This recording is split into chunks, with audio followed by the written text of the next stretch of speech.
ఆర్బిక్స్ మరియు అభిమాన్ వాడకంతో ఆకుల పెరుగుదల చాలా బాగుంది.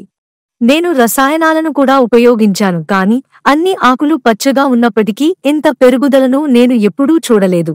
ఈ రకమైన మొక్కను రసాయన స్థాయి 34 వద్ద పెంచారు. కానీ ఈ అభిమాన్ ఆర్బిక్స్ సేంద్రియ ఔషధాన్ని ఉపయోగించాడు మరియు కాండం ఇలా పెరిగింది మరియు చాలా బలంగా ఉంది. పంట కోత సమయంలో నాకు 3 నుండి 4 కిలోల పండ్లు వస్తాయని ఆశిస్తున్నాను. నా పేరు మణిమేకలై. నేను నామక్కల్ జిల్లాలో నివసిస్తున్నాను. నేను పుచ్చకాయలు నాటాను. ఇది 55 రోజుల పంట. కీటకాల బెడదను నివారించడానికి ఇటువంటి కవర్లను ఉంచడం ఆచారం. దీన్ని 7వ రోజు వేసుకోవాలి, ఆపై 25వ రోజు కవర్ తీసివేయాలి. అభిమాన్ వాడటం వల్ల వేర్లకు సంబంధించిన వ్యాధులను నియంత్రించడంలో సహాయపడుతుంది మరియు వేర్ల పెరుగుదలను ప్రోత్సహిస్తుంది. ఇది నేలను తేలికపరుస్తుంది. ఆర్బిక్స్ వాడటం వల్ల పువ్వు యొక్క రూపాన్ని మెరుగుపరుస్తుంది మరియు మొక్క యొక్క ఆకులు మరియు కాండాలను బలంగా ఉంచడంలో సహాయపడుతుంది.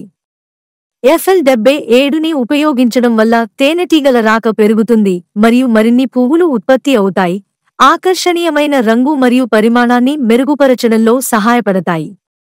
నాటినప్పటి నుండి 34 రోజులు అయ్యింది మరియు ఇప్పుడు నేను 1 కిలోల పండ్లను పండించాను. పంట కోత సమయంలో 3 నుండి 4 కిలోలు ఎక్కువగా లభిస్తాయని నేను ఆశిస్తున్నాను. ఆ పువ్వు 22 రోజుల్లో వికసిస్తుంది. 25వ రోజు అటువంటి పండు కనిపిస్తుంది. ఆ తరువాత 34వ రోజు నాటికి పండు 1 కిలోల బరువుకు పెరుగుతుంది. ఆ తరువాత అది 10 రోజుల్లోనే ఎక్కువ బరువు పెరగడం ప్రారంభిస్తుంది మరియు 55వ రోజు నాటికి పండు 3 నుండి 4 కిలోల బరువు ఉంటుంది. ఆర్బిక్స్ మరియు అభిమాన్ వాడకంతో ఆకుల పెరుగుదల చాలా బాగుంది. నేను రసాయనాలు కూడా వాడాను కానీ ఈ రకమైన పెరుగుదల వల్ల ఆకులు తగ్గిపోయాయి మరియు అవి పచ్చగా కనిపించడం లేదు. ఈ రకమైన మొక్కను 34వ స్థాయిలో నాటారు మరియు రసాయనాలను తీసుకువచ్చారు.